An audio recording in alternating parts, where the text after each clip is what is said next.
Good morning. This is David Bennett, and this is Bitcoin And, a podcast where I try to find the edge effect between the worlds of Bitcoin, gaming, permaculture, podcasting, and education to gain a better understanding of all. Edge effect is a concept from ecology describing a greater diversity of life where the edges of two systems overlap. While species from either system can be found at the edge, it is important to note there are species in the overlap that exist in neither system, and that is what I seek to uncover. So join me in discovering the variety of things being created as Bitcoin rubs up against other systems.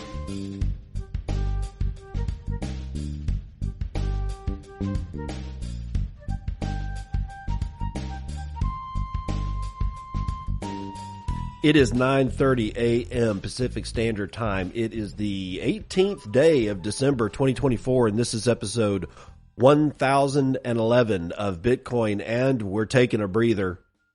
In more ways than one, we sure are. I'm going to get to that. I'm going to start off with this Bitcoin taking a breather thing, but I'm going to be taking a breather. Probably not going to bring you a Bitcoin and tomorrow, and I'm certainly not going to be doing it on Friday because I will be on the road with the family on a 2-day drive to Southwest Colorado. Please keep us in your prayers, or cross your fingers for us, or tell us to go break legs, or whatever it is that you have to do, because it's an awful long drive when you've got all of your treasure in the same car with you all at once. And I would appreciate some, well-wishing and whatnot like that. But tomorrow I'm not going to be bringing you one because I'm going to be on the Once Bitten podcast with Daniel Prince. Y'all might know him as Princey. I'm really excited about that. I have no idea what he wants to talk about. Generally speaking, in situations where I'm invited to come on a podcast, I try not to anticipate a damn thing. There's nothing. I just figure unless I'm given an agenda, I have nothing to prepare for. So I have no idea what Daniel has in store, but it should be fun. Daniel Prince has been in the space for a long time. He's got one of the top Bitcoin podcasts in the space. Really excited about doing this with Daniel, and I appreciate him inviting me on. Now to the news. Bitcoin takes a breather after Doji candle in a cautious pre-Federal Reserve announcement de-risking. And this is sort of what I was thinking was happening yesterday when I was talking about it. But let's see what CoinDesk and Omkar Godbol has to say about it. Bitcoin has taken a breather, experiencing selling pressure after Tuesday's indecisive price action marked by a doji candle. This seems to be a classic case of traders de-risking in anticipation of an expected hawkish Fed rate cut later today. The leading cryptocurrency by market value traded around 103,750, marking a 2% drop for the day, according to TradingView and CoinDesk data. Prices have surged to a record high of over $108,000 on Tuesday, but failed to maintain those gains, ending the UTC on the day flat. That formed a doji, a candlestick pattern that signifies indecision and potential bullish exhaustion when seen at record highs. As expected, Bitcoin's decline has resulted in even larger losses for alternative cryptocurrencies, but some majors, such as a whole bunch of shitcoins, are experiencing something different, and I just don't freaking care. The Fed will announce the rate decision, the interest rate dot plot, projections, and economic forecast at 1400 Eastern Time. Federal Chair Jerome Powell's press conference will be held 1/2 hour later. The consensus is, and here's the important part, is that the Fed will cut rates by 25 basis points to the 4.25 to 4.5% range, marking a total easing of 100 basis points since September. But the dot plot is expected to show fewer rate cuts for next year, and that's the thing. That's what's going on right there. Quote, the risk of slightly stronger near-term growth with the threat of higher inflation, tariffs putting up prices of goods, and immigration controls potentially lifting wages and costs in the likes of agriculture, construction, and hospitality sectors means that we expect them to signal only 3 rate cuts in 2025. Previously, they had suggested 4 rate cuts. Analyst at ING said in a note to clients, quote, "We look for 25 BP of cuts per quarter in 2025 with a terminal rate of around 3.75% in the third quarter," analyst added. These so-called hawkish expectations are likely fueling the de-risking in the crypto market that is looking for reasons to correct, having seen prices for BTC soar from $70,000 to well over $100,000 in less than 2 months. It's important to note that fewer rate cuts do not necessarily mean tightening. Easing is still on the table, and this suggests that the path of least resistance for risk assets remains tilted towards the upside. All right, so my take on this is that we had some numbers come in that it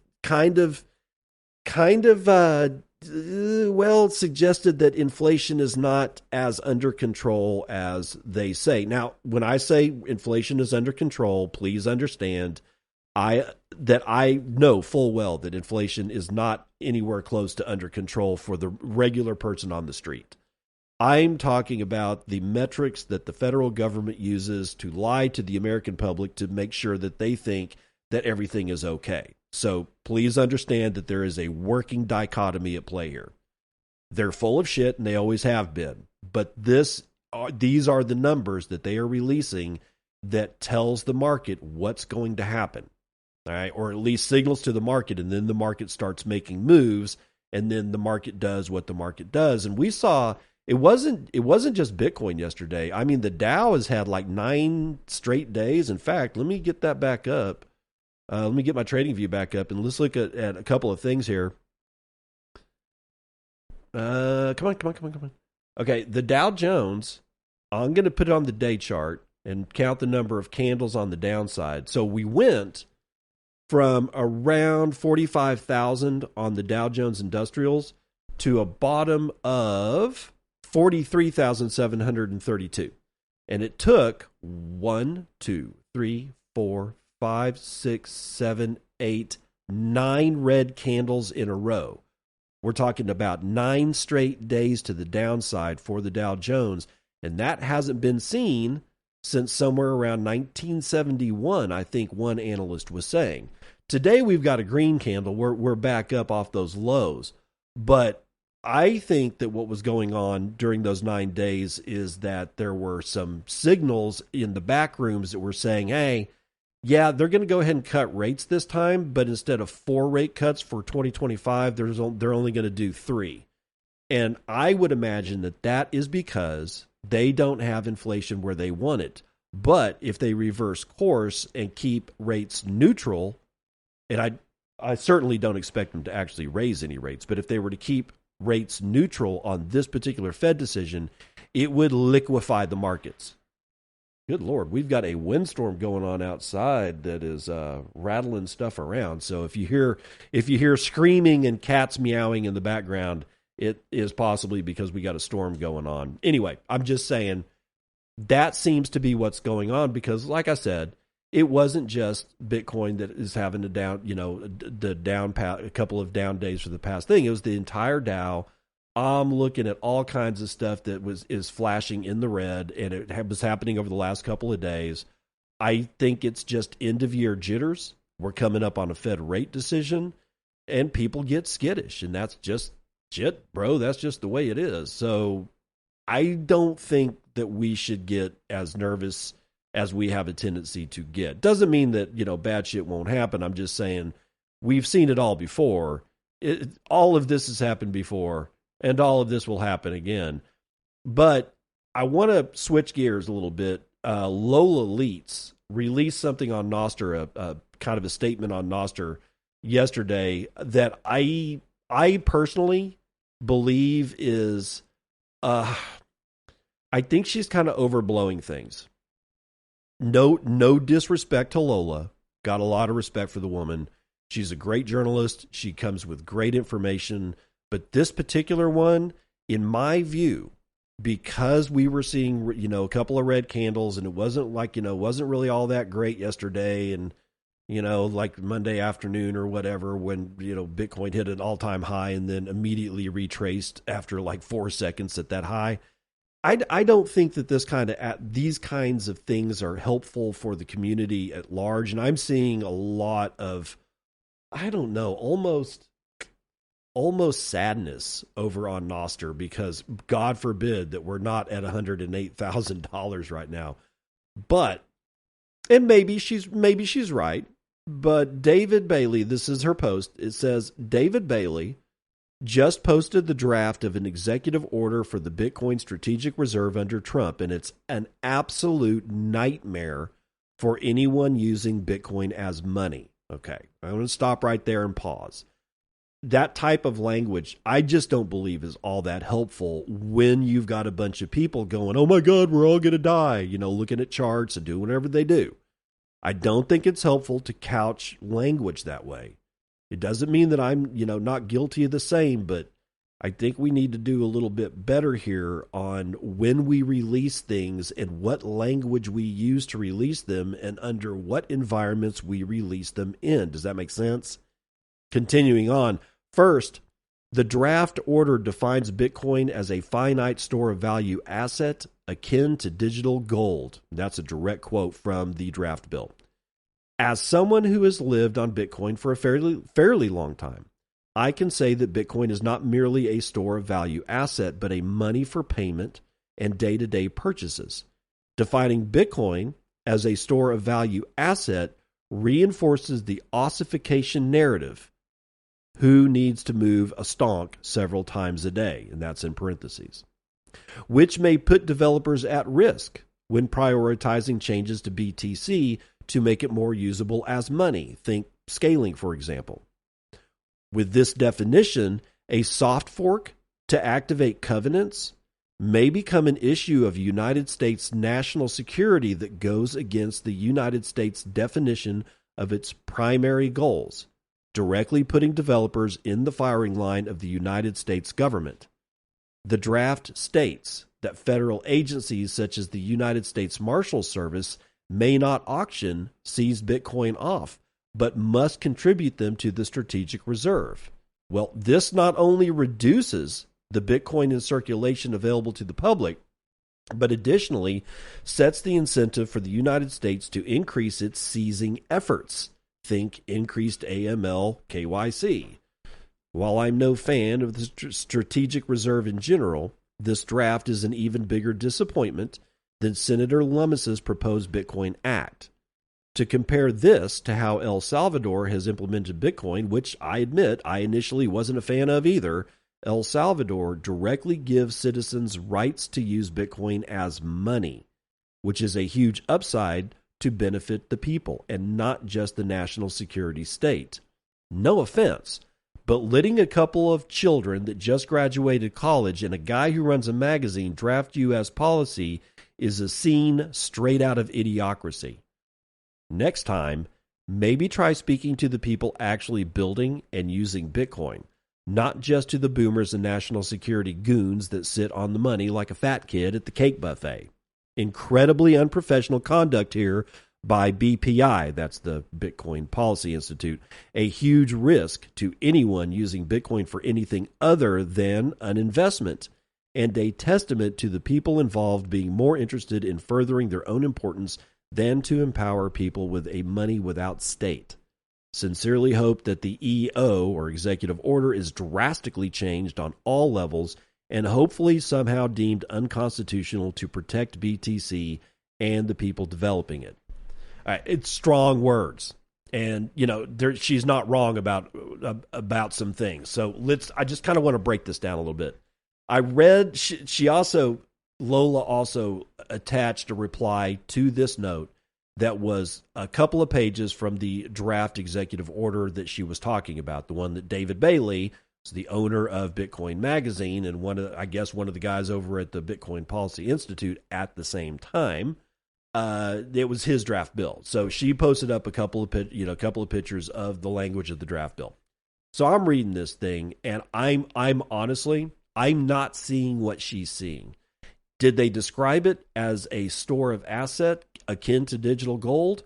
Absolutely they did. That is in the language of the bill.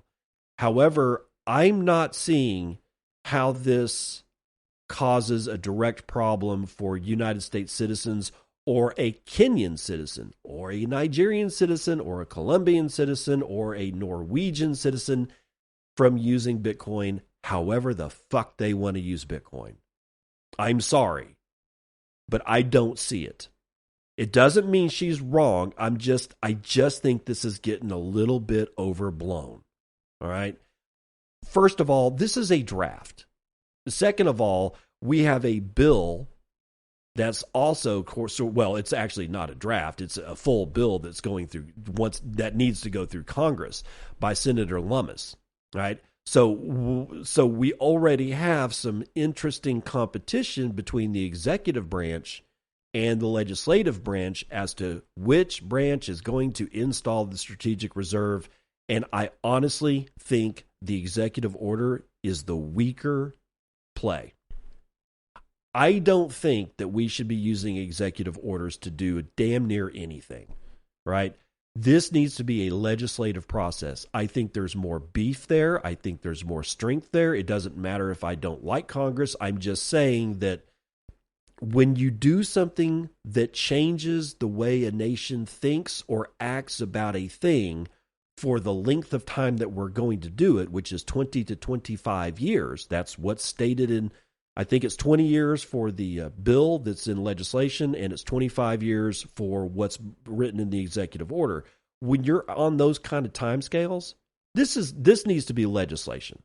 I don't know what David Bailey is thinking. I kind of think it's stupid.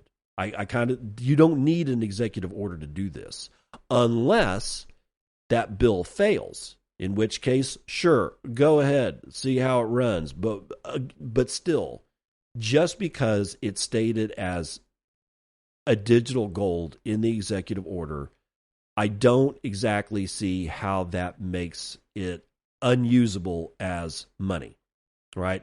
Unless the United States illegalizes, makes it illegal to perform transactions, which good fucking luck. I'm going to make transactions no matter what you do. It doesn't matter. I don't need your permission. If I get caught and I go to jail, yeah, I could be losing years of my freedom. But that's not really, we're not really here to play nice, are we? Or are we? Are we here to simply do what we've always done and be allowed to, or allow ourselves to be, put into smaller and smaller cages? Is that what we're here for? Or at one point or another, are we going to go down to Walmart and get a ball sack and a spinal column and figure out, you know what? No, we're not. I'm not going to perform violence on you, but no, absolutely not. And all the people in all the history that made America what it was, they all took a risk with their personal freedom.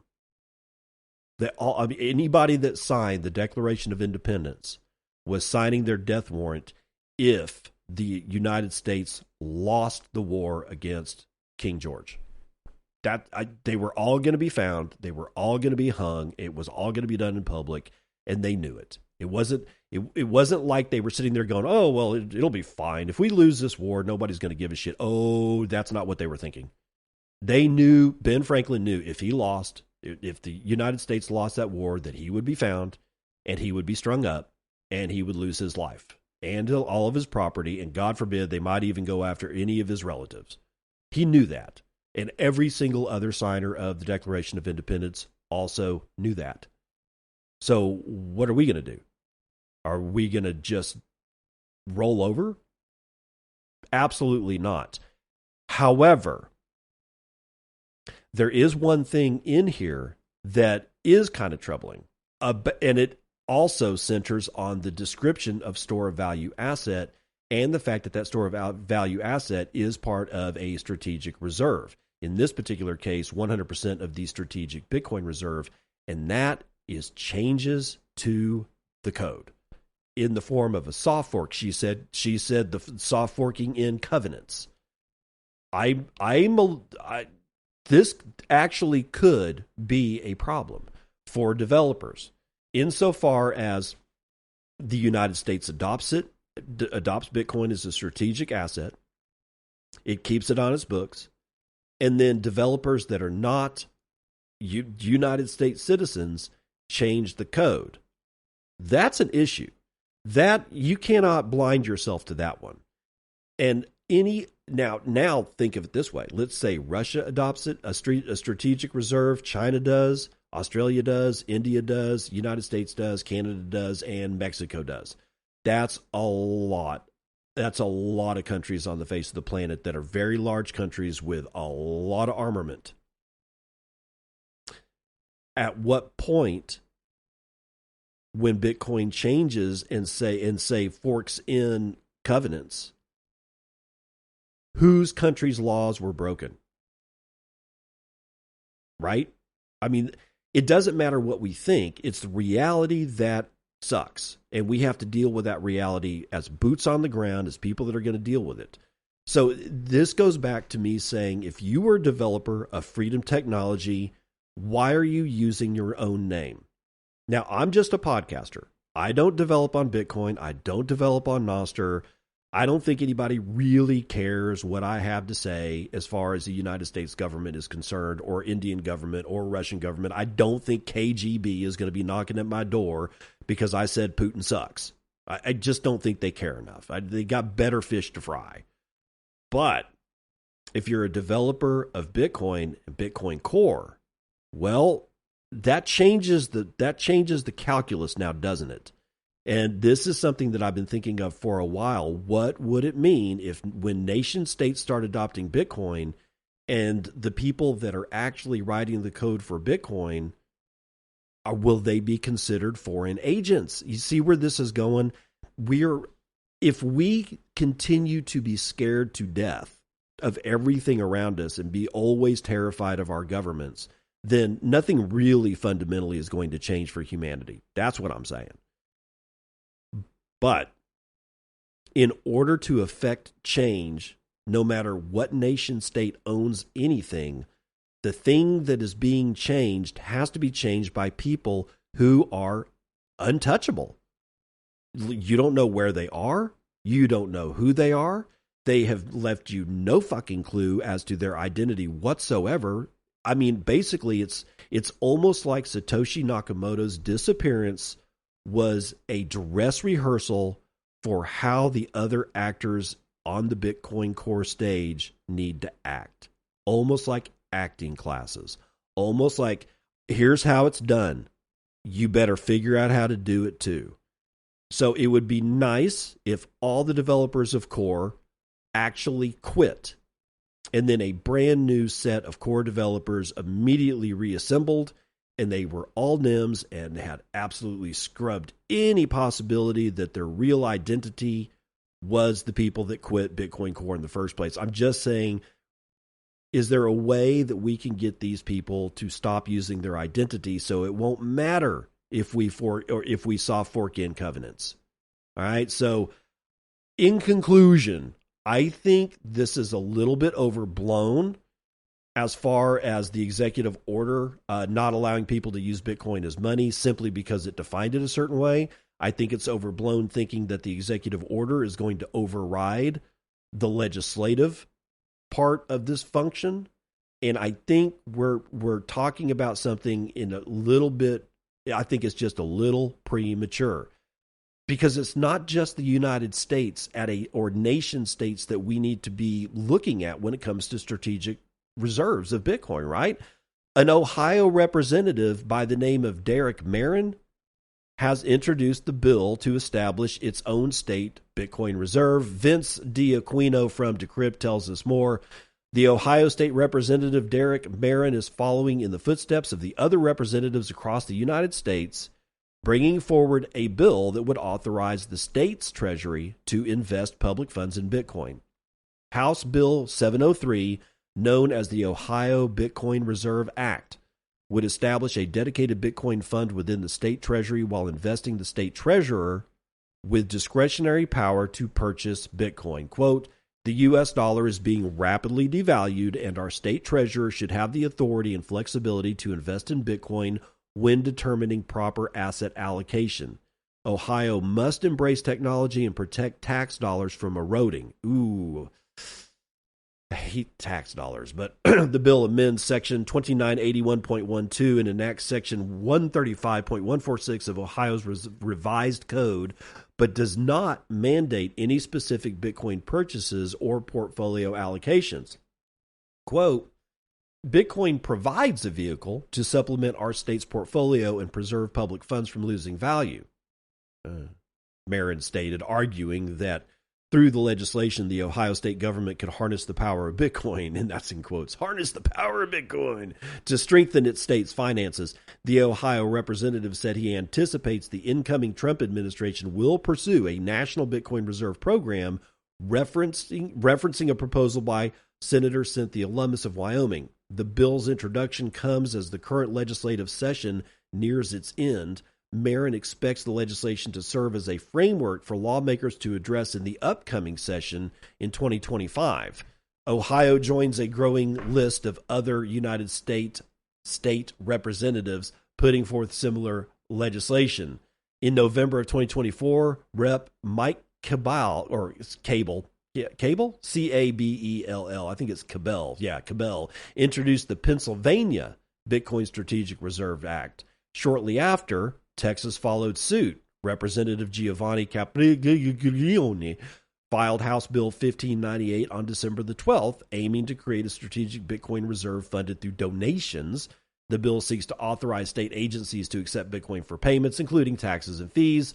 And in October, a separate tax bill was proposed by Ohio State Senator Niraj Antani to accept Bitcoin and other crypto as payment.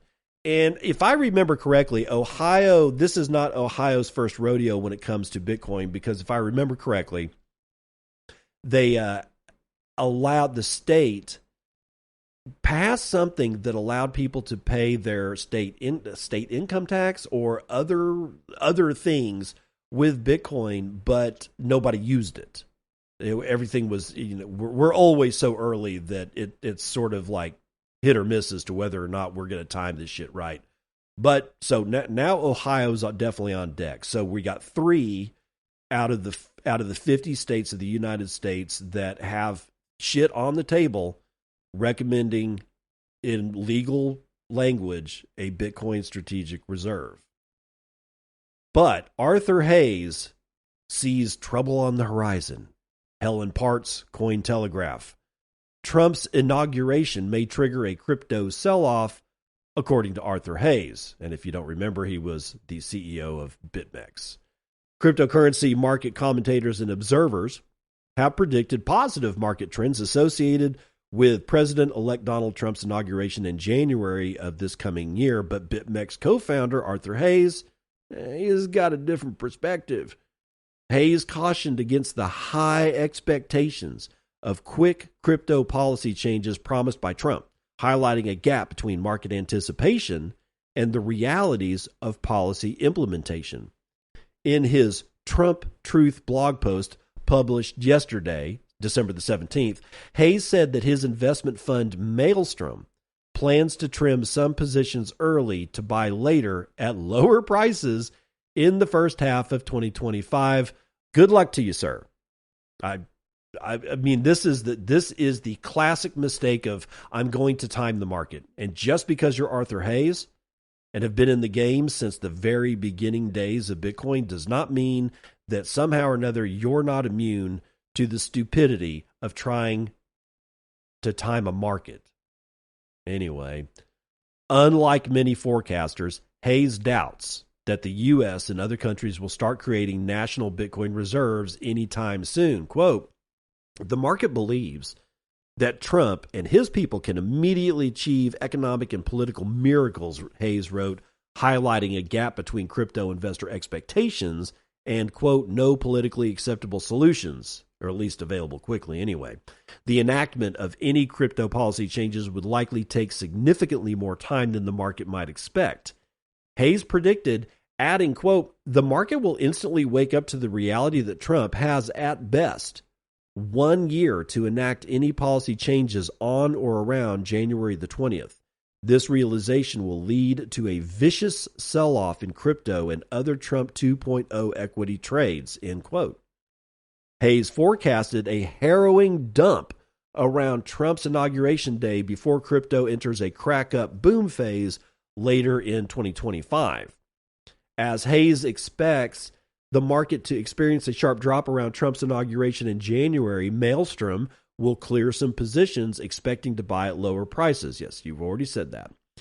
Here's a direct quote from Hayes. Maelstrom will be lightening up on certain positions in advance, hoping to rebuy some core positions at lower prices sometime during the first half of 2025, end quote. The businessman justified the sale by saying that long-term investors are underinvested for the rest of the bull market, while many hodlers most often end up selling too early.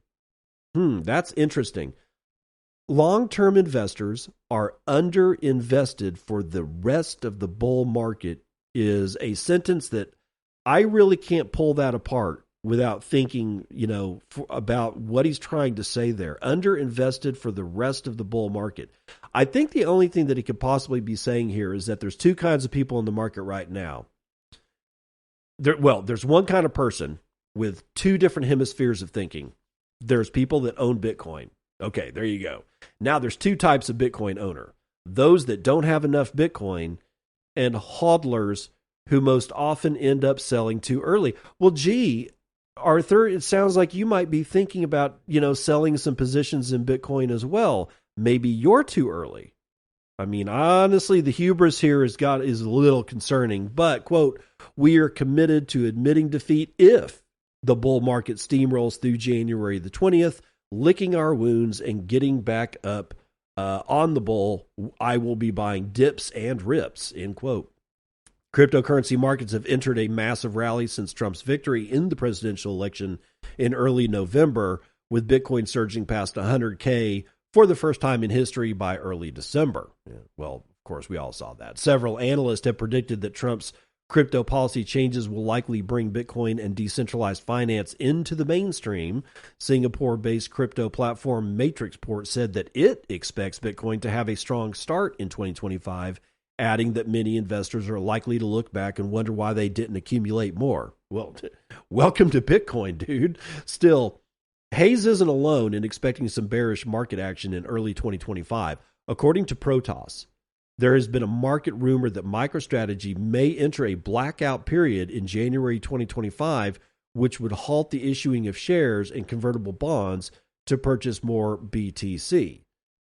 Well, if they clear their $42 billion that they want to issue in equities and debt so they can have cash on hand to buy Bitcoin, if they exhaust that, then why wouldn't they? Because that's the plan. I mean, I think he's shooting for like having, 1 million Bitcoin, I think is the goal. And if he gets 1 million Bitcoin, he's not going to be doing Bitcoin any more favors by buying more, honestly. But we will have to see. And in the meantime, let's run the numbers.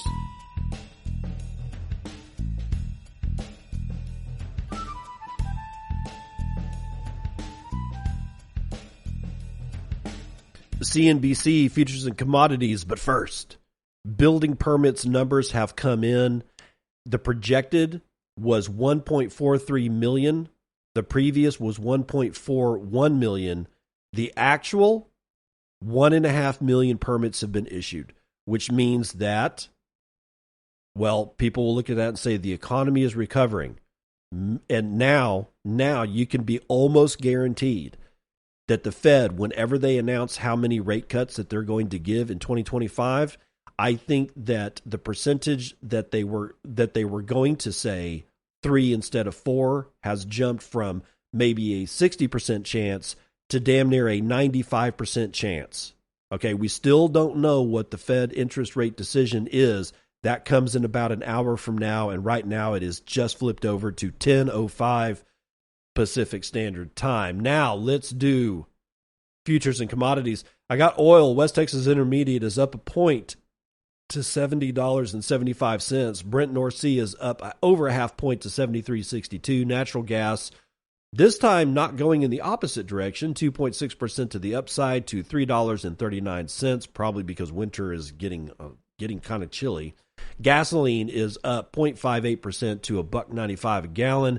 but most shiny metal rocks are doing poorly today. Gold is down by 1/3 of a point. Silver is down 0.7%. Platinum down over a point. Copper is the only one in the green. It's up by 1/3 of a point, and palladium is down 0.87%. Ag is mostly in the red today on the futures. Biggest winner today is going to be chocolate. 6, almost 7 full points to the upside today. I don't know what's going on with chocolate, but the biggest loser is soybeans, 2.5% to the downside. And live cattle down 0.86%. Lean hogs up 1/3. Feeder cattle down 1/2. The Dow is actually in the green today for breaking its 9-day losing streak, 0.41% to the upside. S&P is up 1/5 of a point. NASDAQ is moving sideways, as is the S&P Mini. Likely, they're waiting to see what the Fed chairman actually says. Okay, let's see. What's Bitcoin doing? Well, we're going to find out. $104,760. That is a $2.07 trillion market cap. We can now purchase only 39.6 ounces of shiny metal rocks with our one Bitcoin, of which there are 19,797,689.11 of. Average fees per block are low, 0.09 BTC taken in fees on average on a per block basis. There are 109 blocks carrying 281,000 unconfirmed transactions waiting to clear at high priority rates of 12 Satoshis per VByte. Low priorities get you in at 10. 785.8 exahashes per second is the hash rate on a 1-week rolling average, so the security of Bitcoin is confirmed. From the 10 a.m. reversal, yesterday's episode of Bitcoin And, I got Seabrock with a line of 4s, 4,444 sats. Thank you, sir. Stay humble and stack sats. No, thank you. That's a nice little bump there. Tico with 1,000 sats says, Nunya, join us in Costa Rica. Next Bitcoin Freedom Festival by Bitcoin Jungle is now a music festival with Bitcoin workshops and talks. Awake Earth Festival. That's the name. It will be on February the 20th through the 24th of 2025 at the Awake Center in Uvita, Costa Rica. And then he gives awakeearthfestival.com. Awakeearthfestival.com. We've combined forces with Awake for Earth Festival to bring a different type of event to the Bitcoin conference space. We're combining a music festival with Bitcoin workshops and talks. February 20th through the 23rd, there will be some Bitcoin activities, but we'll primarily focus on music with internationally recognized artists, healing workshops and ceremonies, educational talks, and engaging conversations. February the 24th is a full-on Bitcoin day where the entire venue will be focused on Bitcoin. Our goal with this partnership is to attract new faces into the Bitcoin space and bring people that would normally not attend a traditional Bitcoin conference. It's more beautiful than ever. We know it's different. We know you're going to love it. Don't miss out. Join us at a one-of-a-kind Bitcoin event in one of the most beautiful event venues on earth. That's awakeearthfestival.com. Join Tico at awakeearthfestival.com. Again, February 20th through the 24th, 2025. And if you need that again, if for whatever reason, all this stuff is going to be in the show notes, or you can just get a hold of me on nostr, and I will make sure that I get you in touch with Tico. That's at Tico, Tico. God's Death, 537. Thank you, sir. No, thank you. Wartime with 333 says, Tone Vase Mods listens to your show now.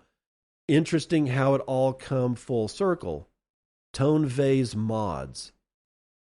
Tone Vases Mods. I don't know what that is. What Tone Vases Mods? Moderators? Hey, it'd be cool if you did. Pies with 100 says, thank you, sir. No, thank you. And I think that's it. Yep, that's the weather report.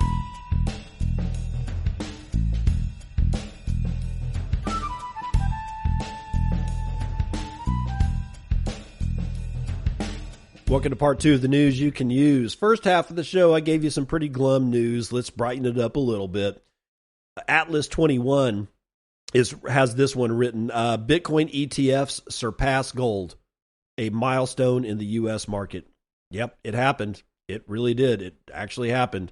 Bitcoin ETFs encompassing spot, futures, and leverage products have overtaken gold ETFs in terms of assets under management, reaching $129.25 billion compared to $128 billion for gold funds. This milestone, confirmed by Vettel Lunde of K33 Research and Bloomberg analyst Eric Balchunas, marks a shift in the institutional investment landscape. However, spot gold ETFs still hold more assets than spot Bitcoin ETFs, with $125 billion in gold compared to $121 billion in Bitcoin.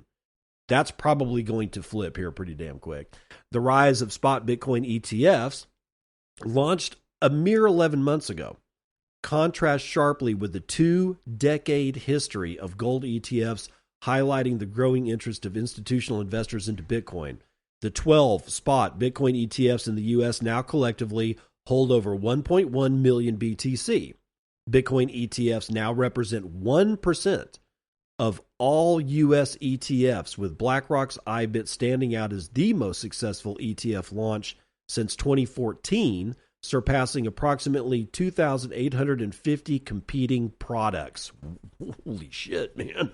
With daily inflows of $500 million, analysts predict that by 2025, spot Bitcoin ETFs will definitively surpass gold ETFs, cementing Bitcoin's position as a premier institutional investment asset. So, yep, the flippening, it happened. Not the way the etherheads wanted, but it happened. All right, so again, continuing on with the brighter look at what's going on with Bitcoin, China may be on the verge of ending its Bitcoin ban, according to Vivek Sen out of Bitcoin Magazine. Look, I think it's only a matter of time before China pulls a complete 180 on its Bitcoin ban. Yeah, they outlawed trading and mining back in 2021, but honestly, a lot has changed since then, especially this year. Bitcoin's momentum globally has been insane. We've seen U.S. President-elect Donald Trump calling to stockpile Bitcoin. Bitcoin ETFs get approved. Fed Chair Jerome Powell calling Bitcoin digital gold. Larry Fink flipping pro-Bitcoin, and even Putin saying nice things about it. With all of this happening, I wouldn't be shocked if China has already started quietly stacking sats. Here's why I think that. China doesn't like to announce what it's doing beforehand. It's just not how they operate. Former Binance CEO CZ talked about this recently at the Bitcoin MENA, or the MENA conference in Abu Dhabi, saying that while the U.S. loves to make big public statements about upcoming policies, Asian countries prefer to move in silence. Yeah, that's kind of a historical way that they work. And let's not forget, China doesn't have elections. They don't need to win over public opinions like Trump does. If they're making moves with Bitcoin, they'll do it quietly, and we'll find out when they're ready to make it official. Now, with Trump's big push for Bitcoin and crypto, I can't see China sitting on the sidelines for too long. This is turning into a global race. And if China wants to stay competitive, they can't afford to miss the Bitcoin train. And my gut tells me they're already planning to unban Bitcoin and crypto, and I wouldn't be surprised if it happens as early as the first quarter of 2025, especially if Trump takes office. That is an interesting sentence. If Trump takes office, what are you suggesting, dude? Another big hint, Hong Kong. China has a long history of using Hong Kong as a sandbox to test things before rolling them out on the mainland. And this year, we've seen Hong Kong make major moves, approving Bitcoin and crypto ETFs and greenlighting more crypto exchanges. Let's be real, this isn't a coincidence. They are planning to eliminate crypto taxes for institutions. I think China is watching carefully, and these are early steps towards a broader shift. In my opinion, and it is opinion only, China has likely been quietly accumulating Bitcoin all along.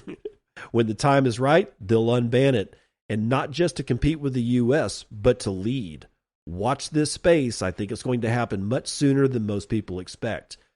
Well, that's my question to my audience. What do you think would happen if China just said we're unbanning Bitcoin?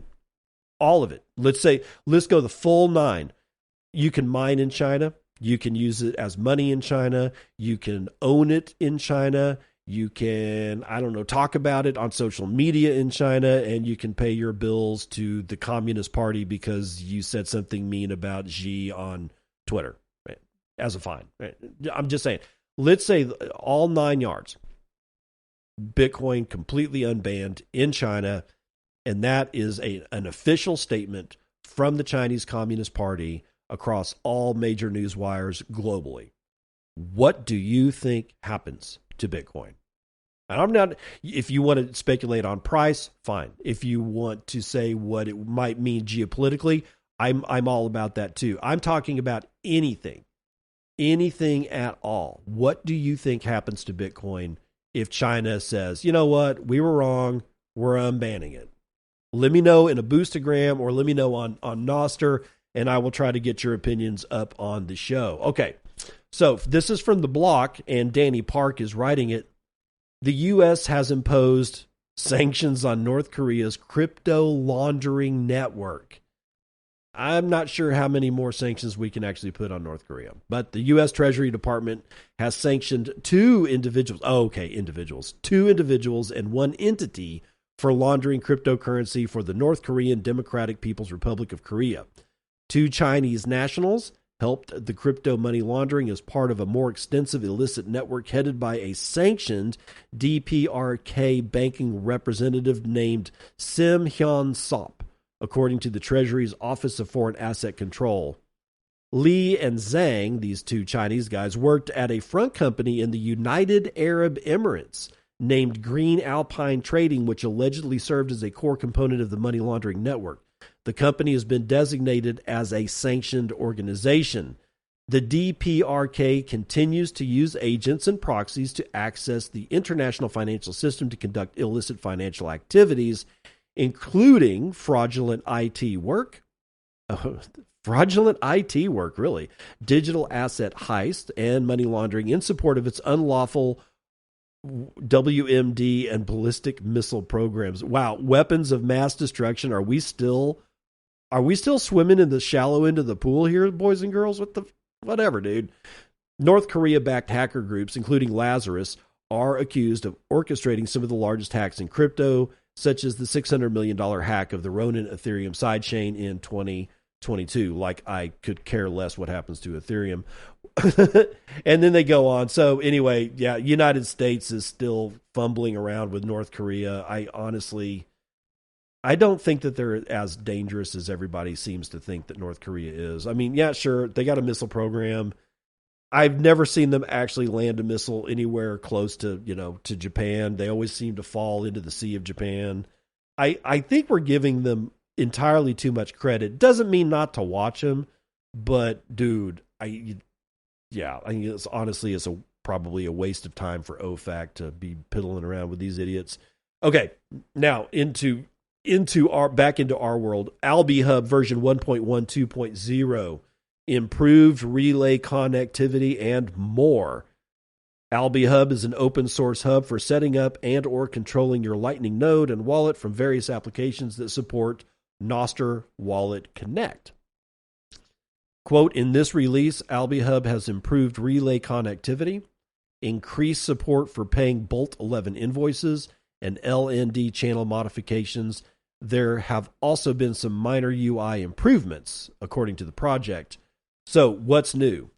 Pay zero amount invoices, migrate to VSS, fire channel open and closure events in LND, improve Albi account connection card, add environment variables to customize LDK listening addresses. So this seems to be not a major upgrade, but a minor upgrade that may increase throughput in the AlbiHub network and Lightning, its connection to Lightning Network. And AlbiHub is my go-to Lightning wallet because it is self-custodial now.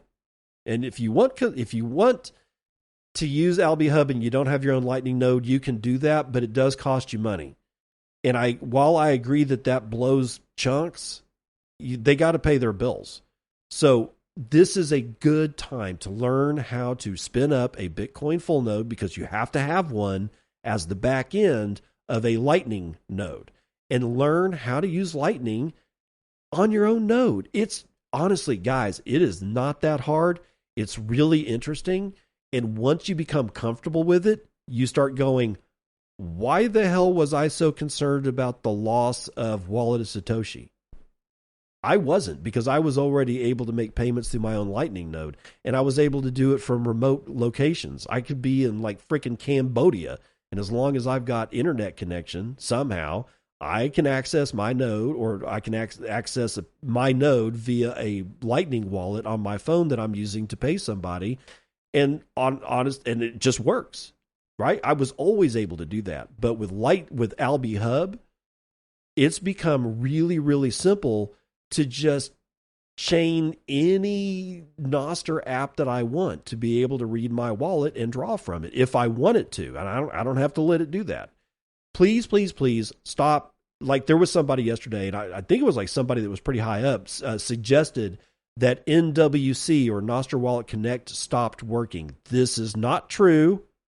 Nostr Wallet Connect, while it was built by the guys at Albi Hub, is not the Albi custodial wallet, which is the thing that stopped working, and they did that on purpose. It wasn't an accident. It didn't fall. It wasn't like Lord Vader came and chopped it in half with a fucking saber or something like that.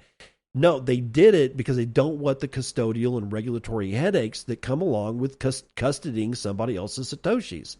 But they had already built Nostr Wallet Connect, which allows Nostr applications to connect to different and variable Lightning wallets.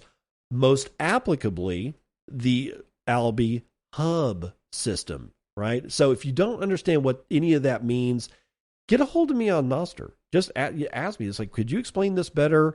And ask me what it is that you don't understand about Nostr Wallet Connect, Albi Hub, and why the Albi guys decided to get rid of their custodial wallet. And I'll do my best to explain it. Doesn't mean that I'll be all that effective, but I will do my best to explain it. And Nostrudel version 0.42.0 has been released, and it includes something about applesauce. And let's find out more directly from the source, Hazard149, HZRD149. He's the head honcho over there at Nostrudel, which is a Nostr client and is one of my go-to desktop clients. It is sort of like an Army Switchblade. It's got all kinds of neat stuff on it, and it seems that he's made it a bit faster. Let's find out more. Finally, another version of Nostrudel. Keep telling myself I'm going to do more frequent releases, but then, time keeps getting away from me. This release comes with a bunch of new features, and most importantly, a lot of cleanup. So here's the features. OLAS Media Post. OLAS Media Post. You can now view a simple feed of media posts made on olas.app. That's Pablo F7Z's latest Nostr client, which is sort of like an Instagram-looking client. Anyway, you can now view the simple feed of media posts made on OLAS in the app and comment on them using NIP22 comments. There is a simple GIF picker. This was mostly a test, but now there is a simple GIF picker and barely functional search that is based on K1063 events. I don't know what those are. If you want a better search and to help populate the Nostr GIF library, you can use gifbuddy.lol, created by Lemon. And guys, gifbuddy.lol by Lemon is slick. It's fast. And it's dead simple. You just you just go to gifbuddy.lol, gifbuddy.lol, use the search bar and say, I don't know, laser-eyed Leota. And then when a whole bunch of laser-eyed Leota GIFs come up, you just tap one on your phone and it just automatically copies it. And on like a web browser or like on a desktop, if you click it, it just copies the address for that GIF and you just paste it into whatever the hell it is you want to paste it. It works like a charm, and it's just beautiful. Thank you, Lemon, for making that. There is a new support view in Nostrudel.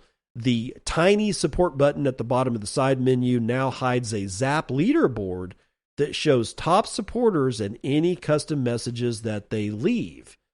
Now there are favorite DVM feeds, data vending machines.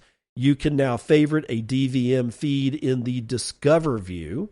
There are tools under Notes. This is now a simpler tools menu under Notes and Threads. There is searching local cache relays.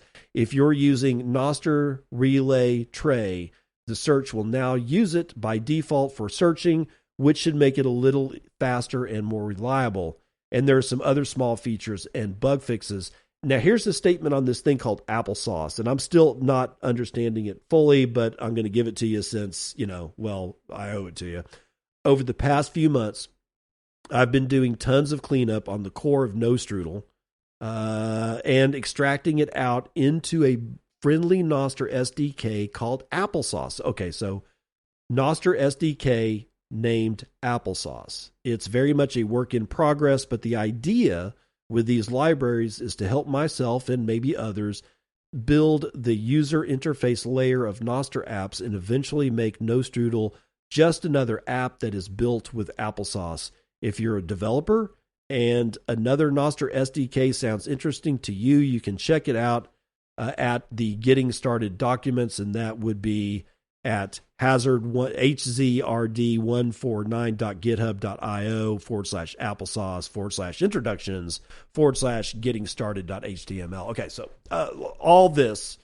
all of these links that I gave you today that I'm either reading from news stories or I'm looking at this note that's over on Nostr just now, all of this is going to be in the show notes. If you had any question about what the hell was going on, look in the show notes. If I didn't, for whatever reason, I didn't include something that you want to know about, just get a hold of me. You can even email me at david.bennett.c@gmail.com if you want.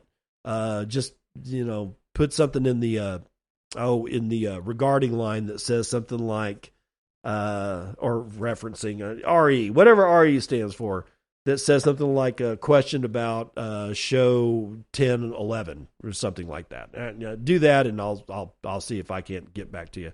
So that was it. That was the entire docket for today's show. Again, I'm going to be on Once Bitten podcast tomorrow with Daniel Prince. I appreciate the invite. I have literally no freaking idea what we're going to talk about, and honestly, I kind of like it that way. So look for me there, and I'll see you on the other side. This has been Bitcoin and I'm your host, David Bennett. I hope you enjoyed today's episode and hope to see you again real soon. Have a great day.